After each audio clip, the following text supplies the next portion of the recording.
Okay, let's dive right into this explainer. Today, we're looking at the fabric of our lives through two very different but surprisingly connected lenses. We're going to blend some deep insights into human behavior and the mechanics of regret with the cosmic perspective of world-renowned physicist Michio Kaku. Basically, we're exploring 5 intentional choices you can make today to completely shift the direction of your life before comfort wins and you end up with a lifetime of missed opportunities. So, to kick things off, why are we just so obsessed with the future? You know the feeling, right? Lying awake at night, worrying about tomorrow, stressing about next year, wondering what life will look like decades down the road. It honestly feels like a flaw sometimes, like a weird glitch in our psychological software causing unnecessary anxiety.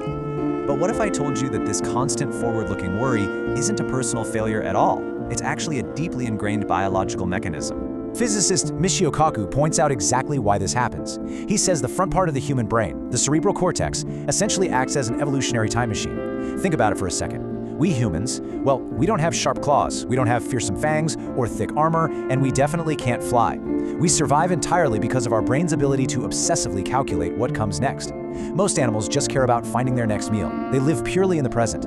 But us, we survive by simulating the future. We are literally hardwired by evolution to constantly ask, okay, what happens next? So, since our brains are practically built to project into the future, let's fire up that time machine for a minute. Picture this. You're 80 years old, and you get exactly 60 seconds to watch a highlight reel of your entire life. The scary part of watching that reel, it actually isn't going to be the things you did, or even the embarrassing mistakes you made. No, the terrifying part is the blank spaces. The trips you kept putting off, the chances you never took, the version of yourself that never showed up simply because staying comfortable was easier. Our goal today is to figure out exactly how to fill those blank spaces. And that brings us to the first and honestly, the most vital way we fill those gaps, the anchor of connection. When it comes to building a foundation and looking back on a life well lived, it's super easy to think that money, fame, or the ultimate professional hustle are what matter most. But the data literally says otherwise. The Harvard Business Review published findings from an absolutely incredible 80-year-long study. They tracked 268 men and their offspring over the course of their entire lives, and the conclusion, it was completely definitive. Close relationships contribute more to your long-term happiness and fulfillment than absolutely anything else. And guys, the stakes here are incredibly high. Dr. Robert Waldinger, the psychiatrist who directed that Harvard study, states it pretty flatly. He says, loneliness kills. It's as powerful as smoking or alcoholism. That is a stark, clinical reality. We have all these modern bells and whistles, but without genuine interpersonal connection, our physical and mental health just rapidly deteriorate. So nurturing personal connections isn't just a nice to have, it's how you anchor yourself. There's this incredibly poignant anecdote from our sources about a man whose grandfather passed away. A few weeks after the funeral, one of the grandfather's old friends showed up at the front door. With just immense sadness in his weary eyes, the friend simply said, "All of my friends have died." He hadn't visited the grandfather in years, and suddenly, the chance was gone forever. The visceral lesson here is to never ever postpone time with your loved ones. It's through these shared experiences that we bond, feel less alone in this immeasurably large universe, and make life actually worth living. Moving right along, let's look at the second major choice we have to make, expanding your personal universe. Think back to your childhood for a second. Your hometown was your entire known world, right? Every back alley, school, and park was just hardwired into your brain.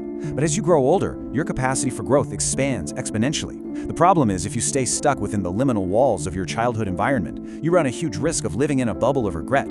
You gotta break out, because out there is this massive melting pot of cultures, new people to learn from, and experiences far beyond what your younger self could have ever dreamed possible. Now, I know what you're thinking. Booking a globe-trotting trip isn't always realistic right this second. But one really powerful shortcut to expanding your universe is learning a new language. And I don't mean just grinding through vocabulary homework. It's about unlocking the stories, the cultures, and the actual people behind different places. By taking in media, films, and podcasts in another language, you master skills that pull the wider world directly into your everyday life. You're breaking down those childhood walls without even leaving your living room. Okay, so we've talked about the mind and the heart. But to truly thrive, we need to protect our physical vessel, your future self. Here is where things get super interesting. There's this psychological quirk called the psychological disconnect. Basically, we humans have this bizarre tendency to view our future selves as entirely different people. Strangers, really. That's exactly why preventative health is so hard. It literally feels like we're doing a chore for someone else. But you don't prevent a problem by waiting until it's at its absolute worst.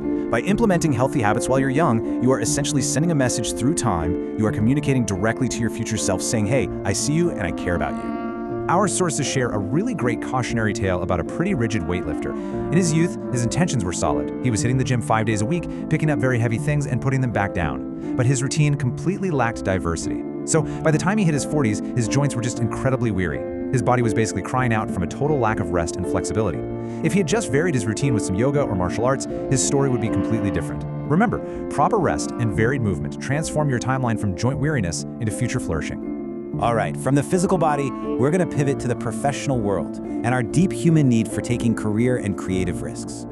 We've all seen that classic movie trope, right? The miserable protagonist working a completely soulless job, pining for a lost passion while just staring blankly at a spreadsheet. Well, it's a cliche because it represents a massive, widespread reality.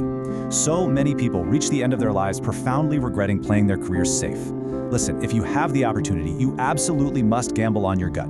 When you implicitly trust your ability to do something, that is your gut talking to you. Yeah, you might make mistakes along the way, but you will absolutely avoid the crushing regret of never having tried. And this extends super deeply into your personal creativity, too. A lot of regret stems from a lack of self-expression. If you have a creative urge bubbling up, whether that's writing a book, painting, or starting a weird niche project, and you ignore it, you are doing a massive disservice to yourself. Staying silent means you are fundamentally failing to share your unique voice with the world. You are, in essence, refusing to fully assert your own existence. Now, for our final section, let's zoom all the way back out to the macro level, creating your own meaning, and tie these everyday choices back to Michio Kaku's profound physics insights. When we step back and ask what all of this means, physics offers a pretty humbling perspective. Kaku explains that we live in what he calls a partial fiction. Our senses, our eyes, our ears, they actually only show us a teeny tiny fragment of reality. We can't see infrared or ultraviolet light. We literally don't see the vast majority of what exists in the room with us right now. And why is that? Because our senses evolved entirely for survival, not for seeing the whole cosmic truth, and certainly not for handing us a grand universal purpose. Evolution just needed us to survive long enough to keep the species going. But you know what? That leads to an incredibly empowering realization. Kaku says, I think there's no universal meaning for life. I think each of us create our own meaning. Because the universe is an indifferent place and because it doesn't inherently hand us a neat, pre-packaged point to our existence, the responsibility falls completely on us. It's actually our unique, beautiful responsibility to construct our own meaning through the intentional actions we take every single day. So, let's do a quick recap on how we construct that meaning. Here are the 5 actionable steps to seize those pivotal moments. Number 1, prioritize your close relationships above the endless hustle. 2, expand your world by stepping outside your childhood bubble and absorbing new cultures. 3, protect your future self by taking preventative, diverse care of your health today. 4, trust your gut and take those career and creative risks to share your voice. And 5, seize those pivotal moments. Seriously, do not let comfort win. Which leaves us right here at the end of our explainer with one final thought. The universe is vast, it's impartial, and it is not going to simply hand you a meaningful life. You have to build it yourself, choice by intentional choice. So I'll leave you with this question. The universe won't give you meaning, so what are you going to put in your highlight reel? Step out of your comfort zone, take action today, and make sure that when those 60 seconds finally play, there are absolutely no blank spaces.